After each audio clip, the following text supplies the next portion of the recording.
Hello guys, यस्तो morning बिहानै हामी जानुपर्छ आइटिआई होस्टेल खाना पकाउनु हो। अन्त बिहान उठेर इन द मर्निङ 4 भइरहेको छ। घाम पनि लाग्दैछ। लाग्नु चाहिँ बाटो यस्तो खराब छ, धुलै उठ्छ यहाँनिर। गाडी आयो भने चाहिँ बाटोमा गल्छी हुन्छ, नाकपुङ्गेर कुदा हुन्छ नि। यो चाहिँ भानुशाला रोड हो, गिजिङको केङ्सा जाने केङ्सा ग्राउन्ड।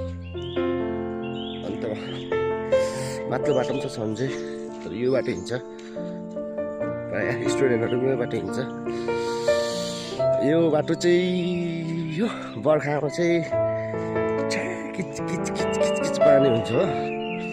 यस्तो जाडो महिनामा चाहिँ धुलो उठ्छ, डङ उठ्छ हो।